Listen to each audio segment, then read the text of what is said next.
forse è quello.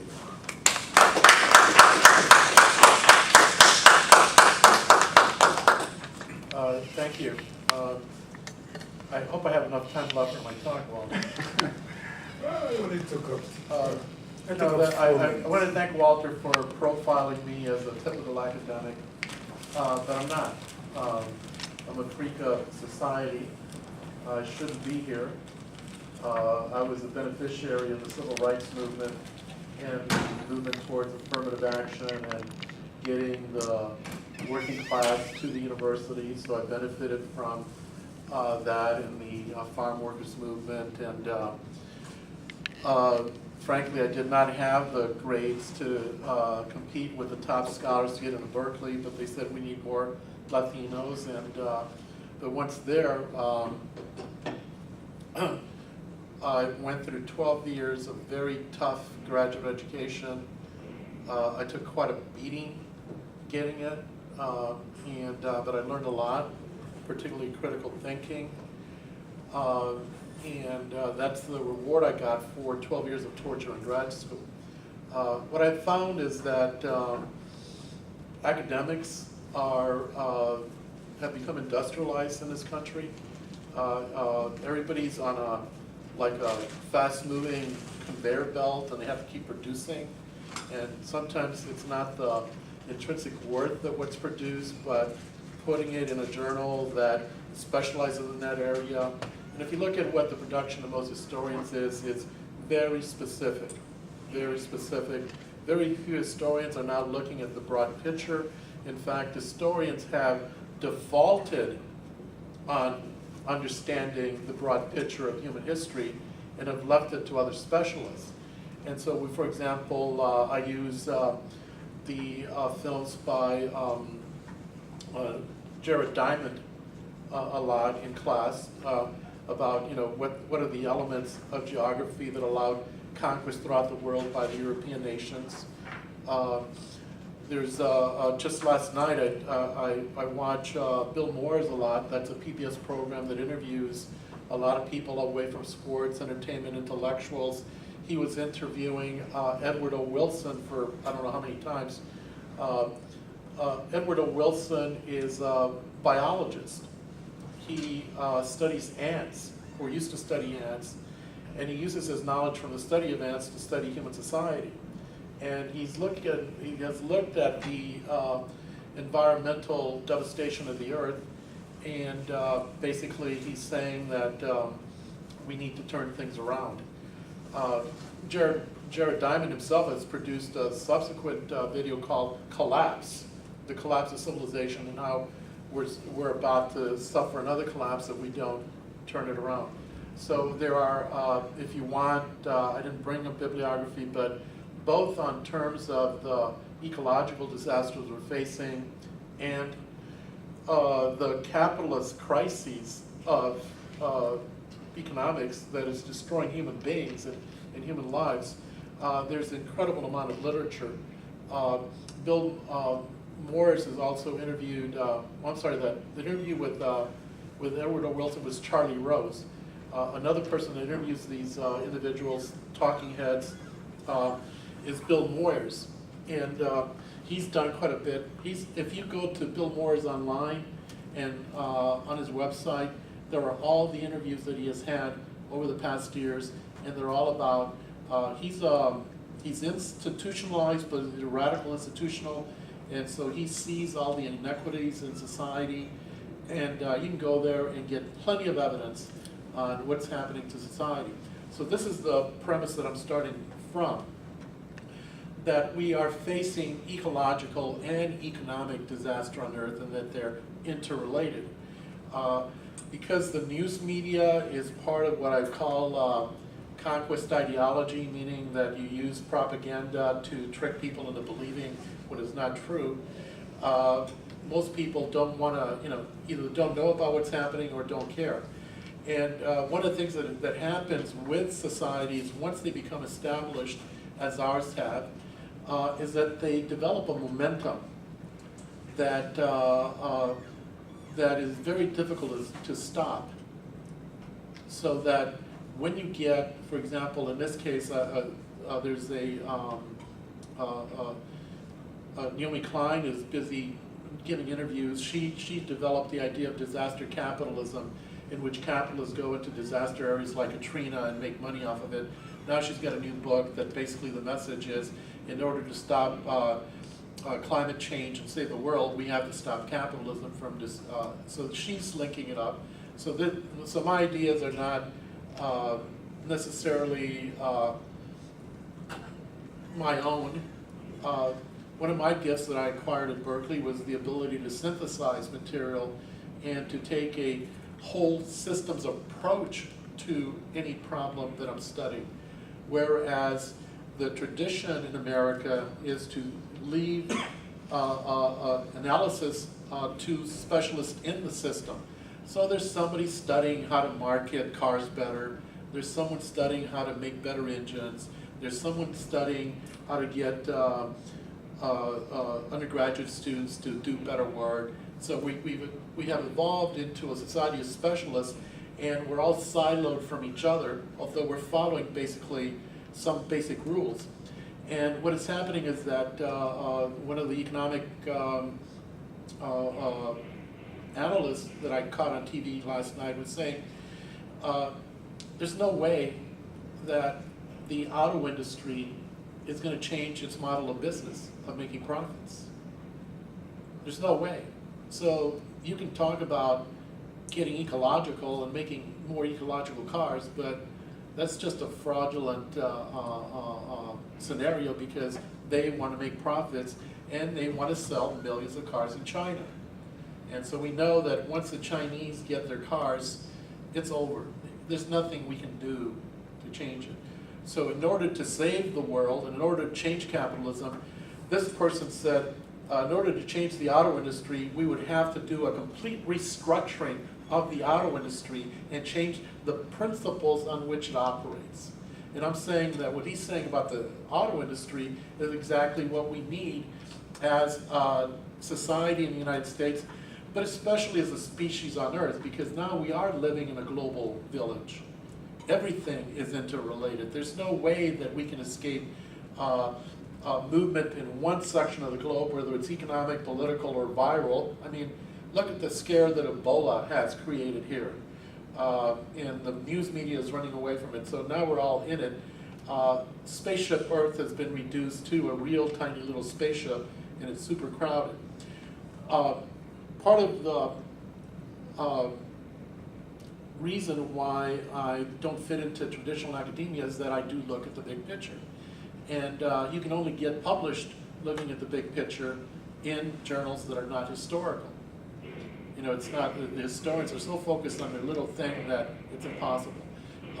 Why do I look at the big picture? Because ultimately, if you're not looking at the big picture and you're looking only at a component, you're going to make some serious mistakes in analysis, because your partial interpretation is going to lead you to assumptions and conclusions that are not valid within the larger scenario.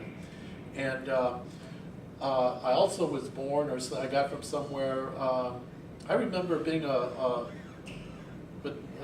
early teenager, and I was sitting at home watching television, and I got this, and I was going to school and high school and stuff, and I got this sense, like, is this all there is? You know, is this all there is? Isn't there anything more interesting? Isn't there, you know, and I think part of what previous societies have had, especially at the kinship stage that I'll explain soon, is that humans, as part of their biological adaptation, part of their survival, have developed a sense of seeking a higher purpose. What is a higher purpose for me?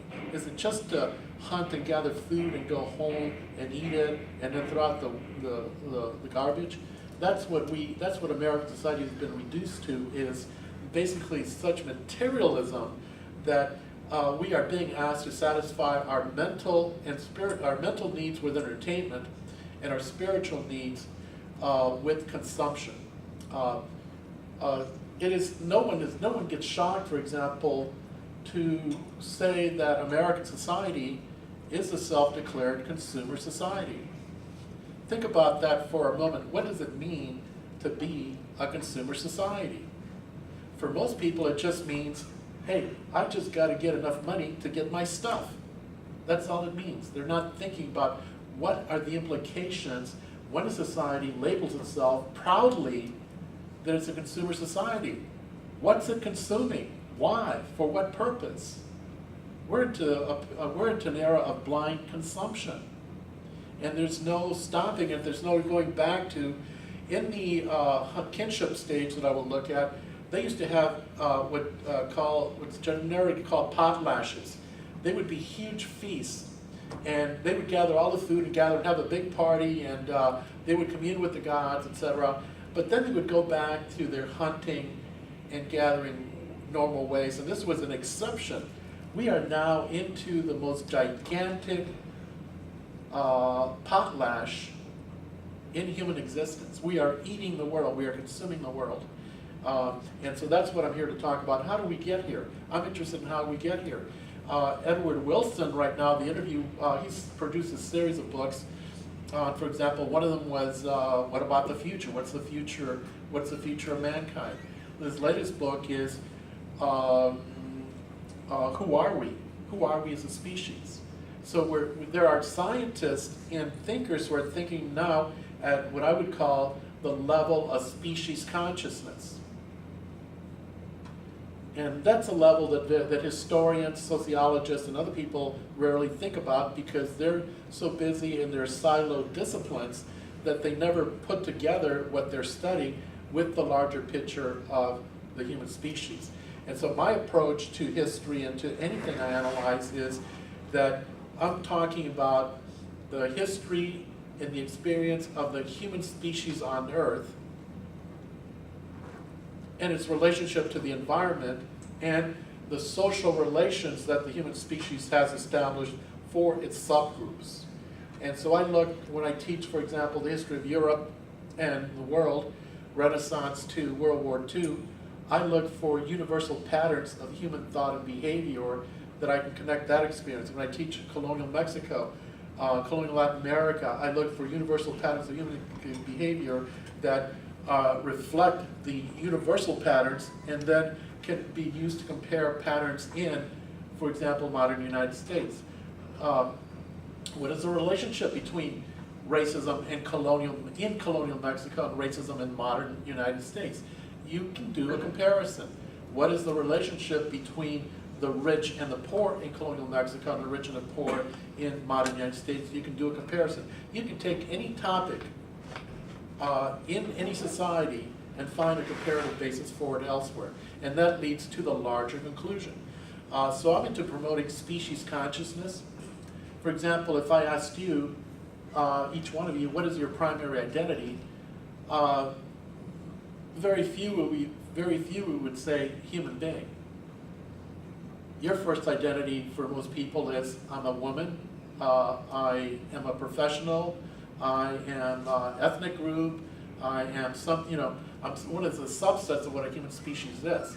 And when you get caught in a trap, when your primary identity is I'm Chicano, or whatever, or I'm a woman, then you're limiting your field of analysis radically, and you really need to put that within the context of the larger one.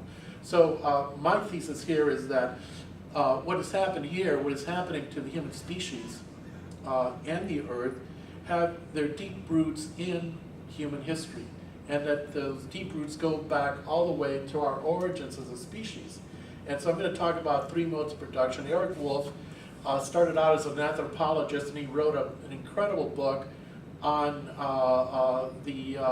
Mexico called Sons of the Shaking Earth. And it was about the native cultures in Mesoamerica before the Spaniards got there. And then I lost track of him, and suddenly, like in the 1980s, he comes out with this book that I never really got to much later, and it's called Europe and the People Without History. And in it, he looks at the Marxist interpretation of modes of production and said, well, Marx has this theory that you have to look at modes of production. I'll explain what these are. And he said, but Marx can come up with 1,000,000 modes of production. You know, you have to figure out something that's more useful to our analysis of long terms of history and takes us away from his particular materialistic focus. And so he came up with 3 modes of production. If you take all of human society, anywhere, anytime, they fit into one of 3 modes of production. And he calls it the kinship mode, the tributary mode, and the capitalist mode. And here are the modes very briefly, and then I'll explain how they relate to each other and how we got here. The kinship mode is basically people living directly off the wilderness, off the land, off the earth, off the sea. People who are hunters and gatherers. And eventually within the kinship mode, they discover agriculture, which leads us to the transition to the tributary mode. But the kinship mode is characterized by a number of specific things that give it its identity.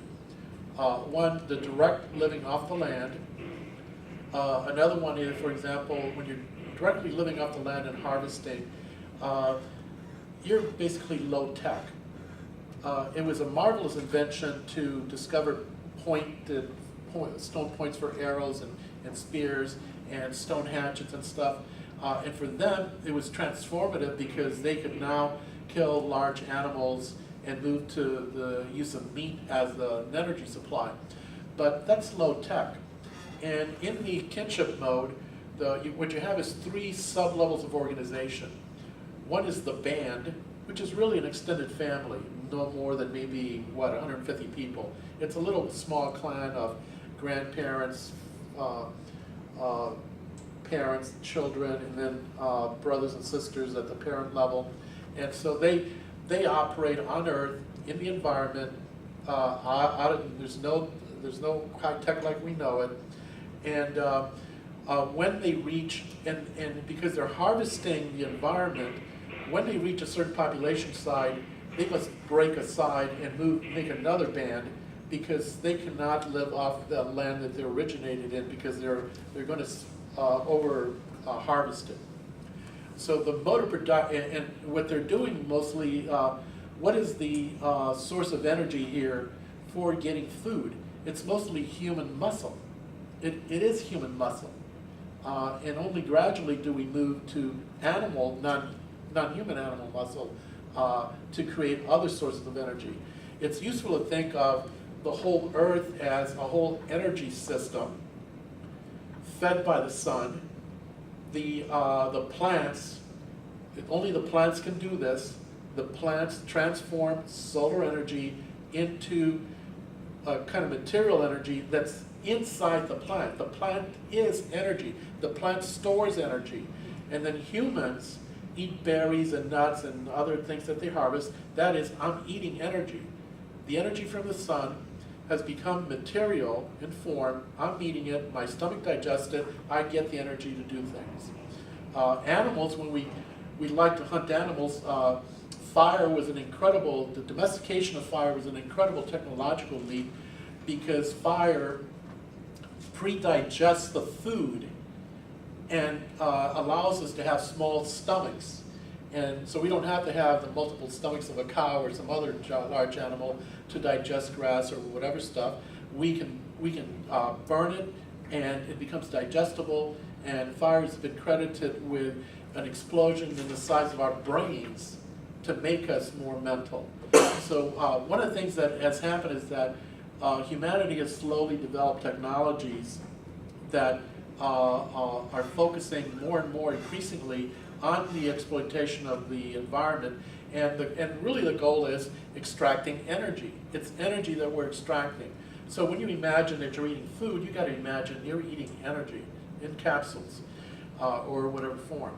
The kinship mode, when you have, a lot of it is related to the amount of natural surplus of energy available from the environment, or the key thing is agriculture. But for example, there are groups of hunters and gatherers who have access to larger surplus of energy. The buffalo hunters had an incredible access to surplus of energy in the meat of the buffalo and all the products they could extract from it. And so their populations grew a little bit more. The salmon runs in the Northwest Pacific of the United States produced an incredible amount of energy that allowed societies to get more populated, more concentrated, and form villages and even large towns. When they discovered agriculture through the manipulation of the environment, it took, for example, 5,000 years for the Mesoamericans to develop a grass seed into the corn that we know today. 5,000 years of genetic engineering. Wheat was a wild plant that was domesticated, so were the other grains in Europe. And so we have been manipulating the environment continually since our origin as a human species. One of the things that happens, and I'll come back to some of the other features of kinship and tributary, etc. One of the things that happens is agriculture opens up a Pandora's box of energy. I don't know if you have read any sources on the impact of agriculture, but agriculture on the same amount of land, cultivating the land with specific seeds, you get anywhere from 50 to 100 or more times of the energy that you can get from the earth if that piece of land was just wild and you were just picking the food that you could feed on it. And so what happens is that agriculture allows for so much energy that if the people had stayed at subsistence level, living directly off the earth through agriculture, and had not developed any other systems, what would have happened is that we would have had a stable earth population, and we would have used the energy for local needs. The people would have decided what to do with the extra energy. In fact, the hunters and gatherers who were very fortunate to only have to hunt part of the year or part of the time would use their extra time for relaxing, entertainment, creating, etc. And that's what the agriculturalists would have done had the energy, surplus energy, not been stolen. Now, what are the origins of what I call the 1%? I really believe that it's genetic and then it becomes cultural. That we are all, first of all, we are all humans, and the people then at the time, 30,000 years ago, and even millions of years ago, but especially the scientists have said that we have been the same humans for at least a minimum of 30,000, possibly 50,000 years. What do they mean by that? By that, that means that someone from that age is as intelligent genetically as we are. And someone from that age is as intelligently, emotionally as we are. So if we did the old trick of saying, take the old example, take a Chinese, take a person born in China at birth, bring them to the United States, and raise them in United States culture, they will be totally American in identity, and they won't know why they look Chinese. Same thing with taking someone from the United States over to China, they'll be brought up Chinese, their identity will be Chinese. Well, if we, as the science fiction movies, would be able to do is resurrect someone from the Stone Age, as the science fiction movies say, they could function within our society. So we have to assume that these individuals are intelligent, but that also that some of us are born more greedier than others. Some of us are more kinder than others. I mean, it's the range of human emotions and the range of human intelligence varies within, so you average it out and everybody's the norm. But individuals are born with certain gifts or certain tendencies that are stronger than others.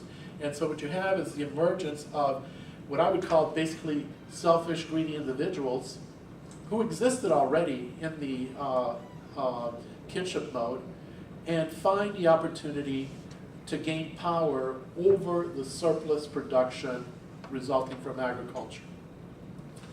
Now, why did these individuals arise before? Well, in the kinship mode, in the band, tribe, and chiefdom level, the chiefdom level begins to corrupt things. But in the band, tribe, and chiefdom mode, individual greed and selfishness is controlled by the peer group. because you're working in small groups and you cannot dominate a small group because they all got control over you, peer pressure, and the need to survive. For example, you have the kinship groups develop, humans throughout the earth developed an initial ideology that I call the principle of reciprocity. What is the principle of reciprocity? The principle of reciprocity says that there's limited energy on earth, and that this energy is in everything that in the world, that there is there's a misconception that hunters and gatherers and other people did not believe in a one creator God. The anthropologists are proving that they did. But when they talked to the creator God, they were talking to aspects of the creator God. So if they were talking to an animal, a deer, they were talking to the deer as manifesting God. And we manifest God. So they lived, their ideology sacralized the whole world. They were living in sacred space all the time. What's the purpose of this? To maintain a principle of reciprocity in which, number one, you're not over hunting the land. You have to respect what you take from the land. You have to respect the deer. You have to respect the buffalo. You have to worship them because they provide you with the food. And internally, the principle of reciprocity means that we're all dependent on each other. We cannot be individualists in a band, tribe, or chiefdom, because if we do, then the whole society comes apart. We need to cooperate for survival, and then we need to cooperate with neighboring groups to survive. So what happens when you have all of a sudden a vast, it would be like, what would happen, for example, if you discovered oil in your backyard? And a company came over and offered you, like they have with a lot of farmers and people even in urban places, millions of dollars to let them, mine your backyard. Well, what fool would not take it? And then what would be your attitude to the rest of the humanity around you? You'd have to get a secure state with electronic locks. You'd have to get someone to filter the phone calls coming in from everybody that claimed to be your relative, everybody trying to sell you stuff, and you would have to figure out a way to preserve your power and develop a system. So this is what the 1% does, is number one, they figured out a way to get the best lands, and eventually it becomes private property. Initially, property in the kinship state is communal. In fact, no one owns the property. You have territories to hunt, but you don't own it. No one owns it. The idea that someone owns the earth is just incredibly mind-blowing. That's an invention of the tributary state. But they figure out a way to get access to the most productive lands under agriculture. What happens is that you've seen this with your own families. Different nuclear families develop into clans, and each clan has different fates in the society they exist.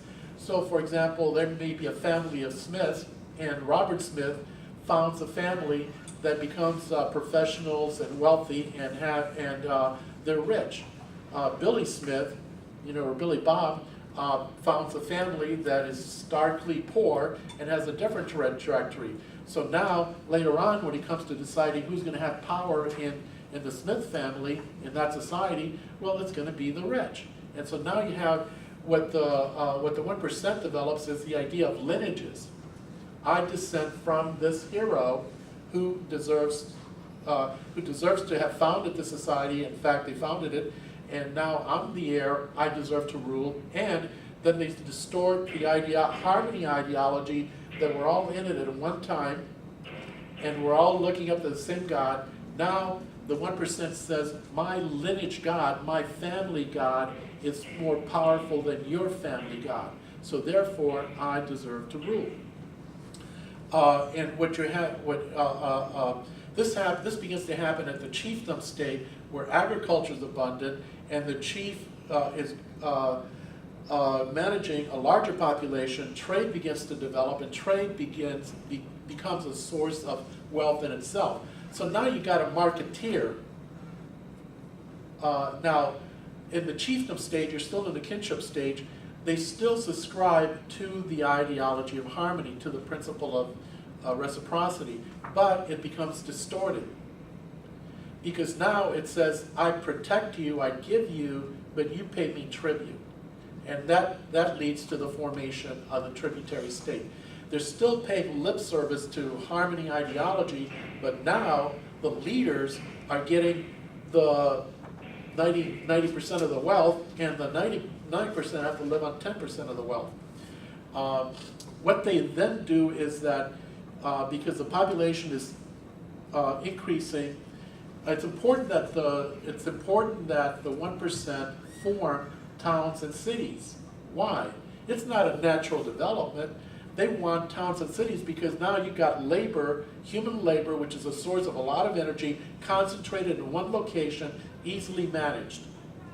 And then you can hire specialists to do everything you want. So what happens when you get someone in control of so many resources that they can literally buy anyone or anything? Well, they want to build pyramids. They want to build palaces. They want to hire people to make them all kinds of expensive, incredibly expensive decorations. The pyramids in Egypt were resurrection machines, for the pharaohs. This is not an organic society anymore in the sense of the kinship society. What you now have is a predatory group that is self-preserving. Of course, predatory groups are not unified all the time, so within the kingdom, you could have 3 or 4 lineages competing for power, and the winner will take over. So what you get as a result of that is what was organic in the kinship state was, for example, government. Government in the kinship state was done by communal agreement. Everybody took place in government. Now what we have in the kinship, in the tributary state, and ultimately the capitalist state, is the specialization of social functions that were all integrated in the kinship state. So now you have institutional government with buildings, with highly trained specialists in government, in manipulating resources. You've got an institutional church. All religions, the only thing they do, or the central thing they do, is what they do if you any religion, the most important thing they do is open up the portal between this world and the other world. They communicate with the gods. In the kinship state, everybody communicated with the gods around the sacred fire together. In the tributary mode, the 1% says, we own the portal to God. We have high priests who communicate regularly with God. You must come to us for your ultimate salvation. You can pray to God on an individual basis, and you can have your little superstitions, but we are the keepers of the gate to heaven. And so that's another way that they control population. And then one of the things that happens with the tributary state is that they use ideology to try to convince people that they should become tributaries, but ultimately it's based on force. The most tributary states that we know of were formed by the groups, the 1%, who had the guns and the swords and the weapons to dominate their own people and make war on other people. So what you have is the rise of what we call, if you look at tributary state, you have plenty of examples. Western Europe is a primary example.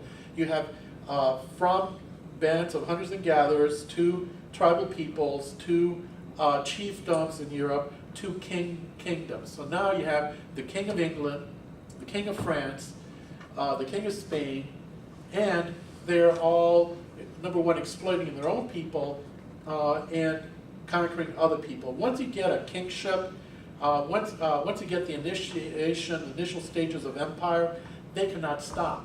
Why? Because the 1% depends on continual growth to maintain their level of wealth. If they just stop producing, then their population of elites is growing. They have children too.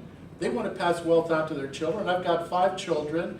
I'm super rich here, but if I divide my super riches among 5, they're going to get poorer than I am. I need to pump them up to another level. Plus, I got all the people that found out I won the lottery, and I want to take care of them too, because they're going to vote for me at the next election. Not really, but in terms of power. So, what is happening then is that now you get the development of ideologies at the tributary state that, number one, allow for your justify the exploitation of your own people, the conquest of other people, and the conquest of the earth. And what happens is that the tributes, if you look at the position of God in these conditions, in the kinship state, God is everywhere. In the tributary state, God is no longer in nature, God is up there, and the only people that control it are the kings and the popes. Okay, that's a very, I'm going to move on and move to the capitalist stage. What happens during the tributary stage is that trade develops at such a, because now you're dealing with empires, and you're dealing with interregional trade. Specialists in trade rise up who make money from moving one thing to another and selling and buying, and they become rich in themselves. So now they constitute an economic power that challenges the warrior power and political power of the tributary state rulers. The tributary rulers control the merchants, tax them, regulate their movement, and do everything they can to use them as a source of income, but not get so powerful that they're going to take over. But eventually the tendency is that the merchants take over. Let me give you an example. The American Revolution, the French Revolution, and the two English revolutions in the 17th century before that, they were revolutions of the bourgeoisie, of the commercial classes, that basically decommissioned the rulers of the old world. Who were the rulers of the old world? The kings, the church, and the nobility. The French Revolution said, cut the head off the king, no more nobles, and no more church. The United States, that's exactly the basis on which we were founded. No titles, no king, no official church. Who then is going to take power in a situation in which the traditional authorities for centuries have been overthrown as illegitimate? Hello, guess who? I'm here. I'm the richest guy in the world. Now, we will establish merit by wealth. Who is the most worthy person in society? They have been arguing for centuries that they were treated as commoners and they were not given the political and social privileges that the other people had. Now they got it. And so what you have is an establishment of rule by economic elite. They go back to ancient Greece and the Renaissance and pick up a couple of models. One is, if we can't have a monarchy, let's have a republic. A republic governed by who? Well, the people. But what people? What does the people mean? The people means those people with sufficient property to be educated enough to govern. They don't mean the masses. The masses are a threat to the people. And so they establish this pattern, and the result is that if you look at the regulation on profit among the spectrum of the three areas, in the kinship state, ain't no profit. They're not looking for profit. They're looking to reinforce personal and group relations.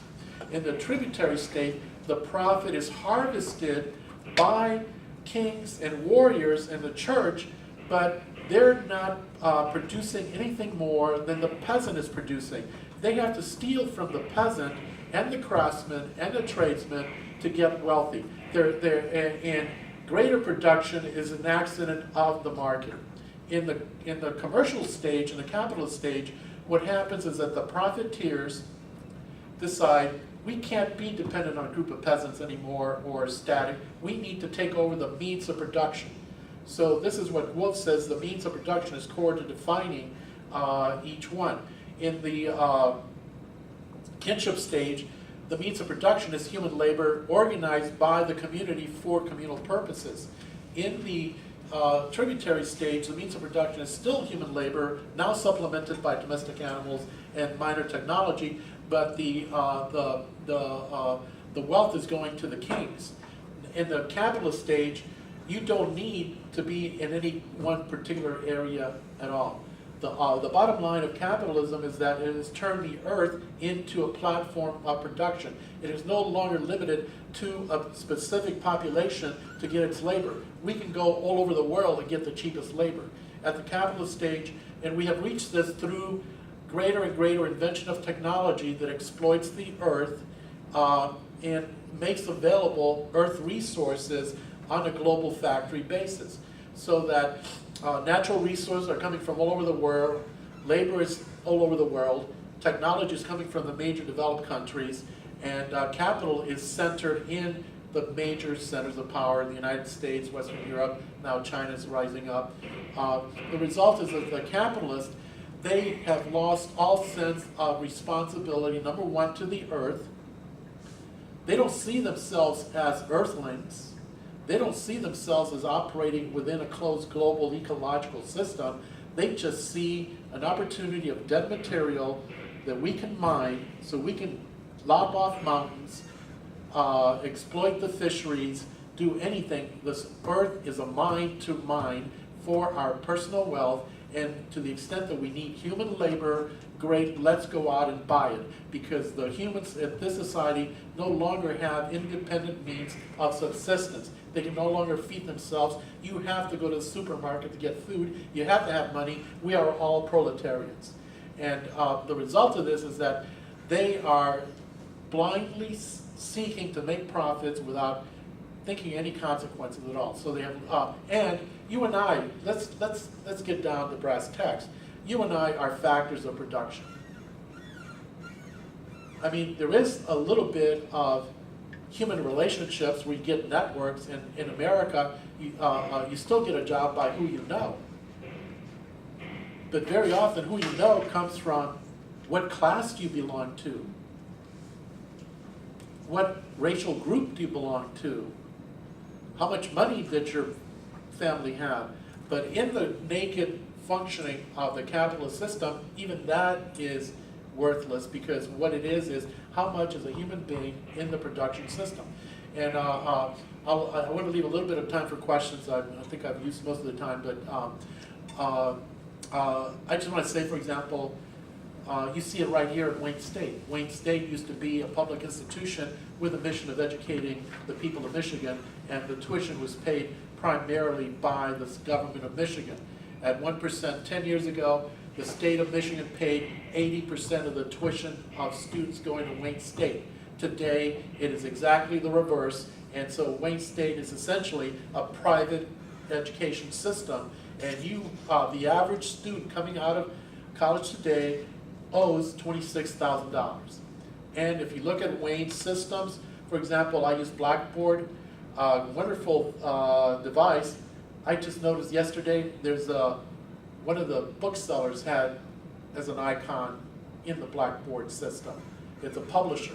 So now you can go organize, you can buy stuff from this publisher, and Wayne is going to have to develop a system of private funding through corporations or tuition to survive. Otherwise, Wayne is gone in 10 years. If it does not, and that means that only the students who can pay or get enough loans will be able to do this. And finally, the value of money has infiltrated all our institutions, so that the value of yourself as a human being, even in your personal relationships with your wife and family, has to be measured by how much is it going to cost to educate my child, how much does it cost to get a car, how much does the food cost, and the final humiliation of population is found here in Detroit. Detroit is the conquered city that is being leveled by the conquerors, and what they're establishing in Detroit is a trophy city, a designer city aimed at entertaining those who can afford it, and a residence for the rich. And they have said, screw the people. We have cut their water off, let them find out where they're going to get the basic need of life. Thank you.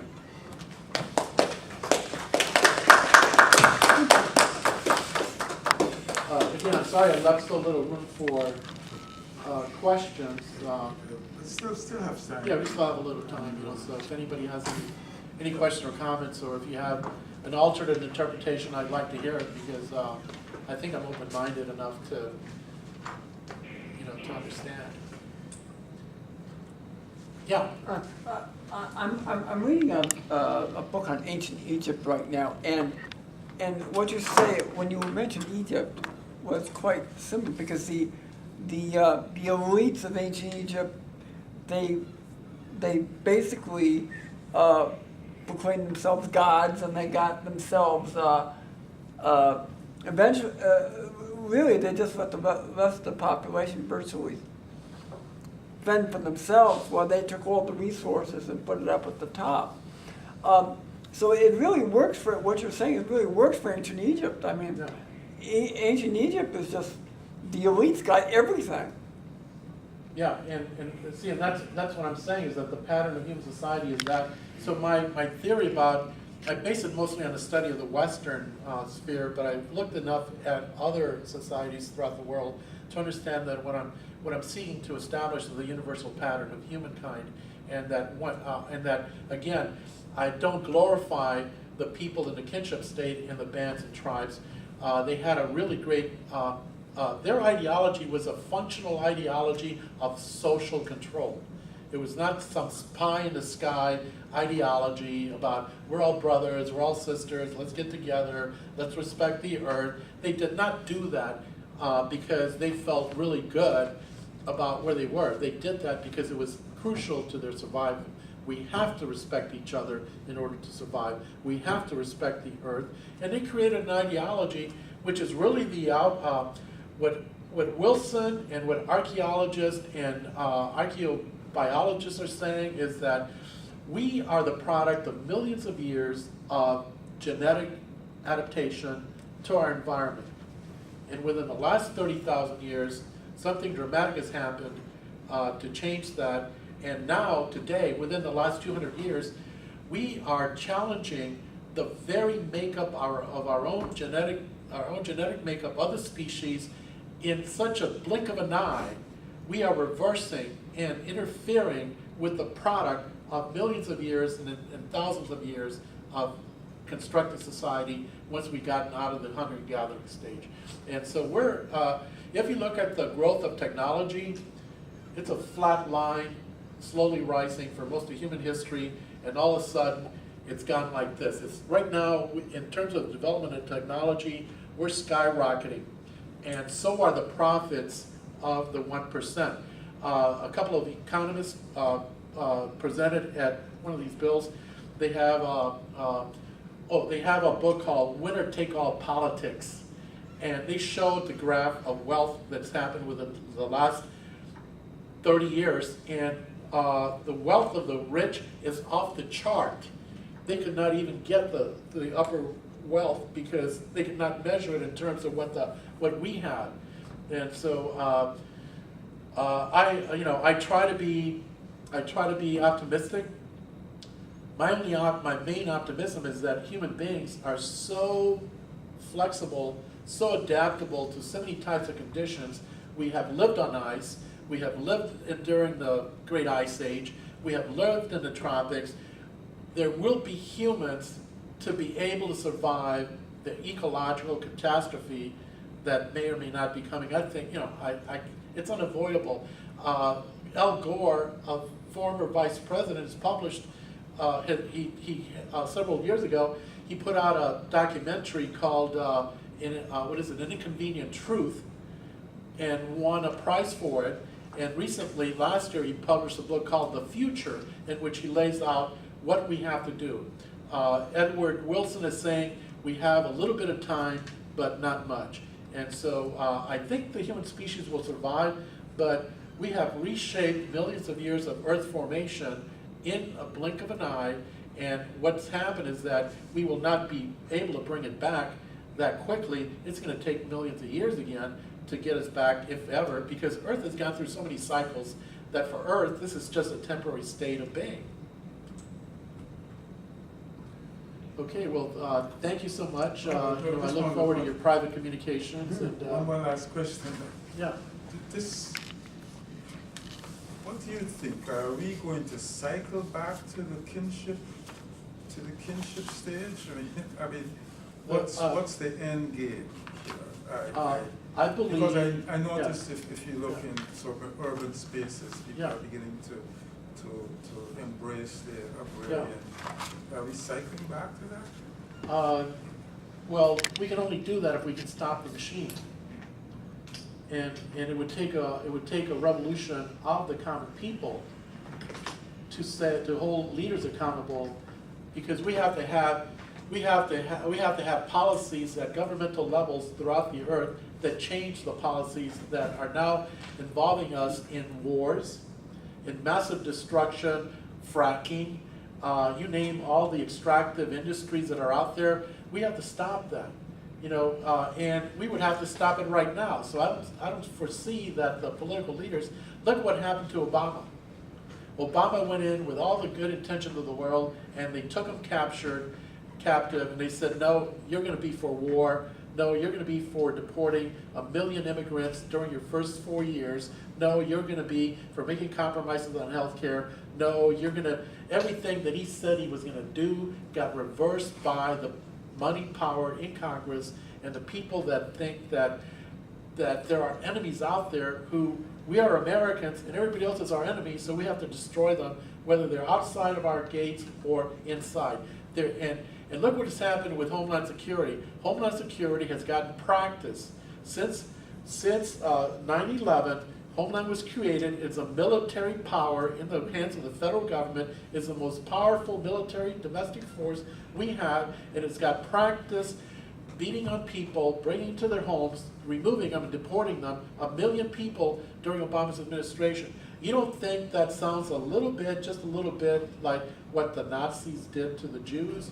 And you don't think that when this terrorism scare is over, that they're not going to be suspecting every citizen in America of being a potential terrorist? And you don't think that they're going to be sending Homeland Security to get us? I may be giving one of the last free speeches in America here. I mean, that's an exaggeration, but hey, but the solution is, if we could stop the machine from destroying the earth, we would need to go back to, see, ultimately, the meaning of life is, what do you do with it? Do you want to be known as the guy who accumulated the most wealth, or do you want to be known as someone who constructed good human relationships? Yeah, because I really resonates with all the people I have here. It's a lot of what I teach as well, Yeah. in the same kind of way.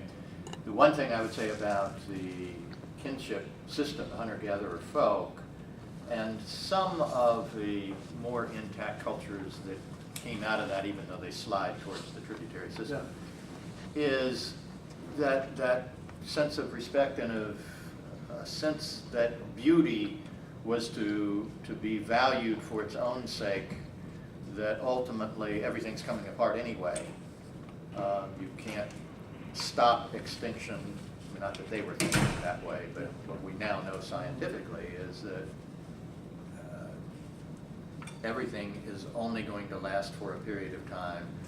So what to live on behalf of in the face of that, and I think those kinds of kinship systems, indigenous cultures, we're on to something we've lost, which is you live on behalf of beauty and make even your demise beautiful. Everything, again, was sacred. So, for example, what is the point of having something sacred? Well, if you're making baskets, if you're weaving baskets, it's just a drudge job, unless you see it as a sacred act that encodes your personality and your relationship with the deity. Hunting was sacred, so everything that was mean and dirty was sacralized into something that was important. Yeah. Compost was a goddess that gave life to everything else. And they had, so I really believe that, and I'll end with this, that we actually had the best society at the time as a result of millions of years of evolution, and that what the myth of modernity has done, and the actual, is destroy that, and we have discombobulated what we had in seed at the time. And and I say stop over specializing, because when the storm comes, you're going to be busy trying to repair your little wire while the waves of change have washed you away. Thank you so much. Thanks.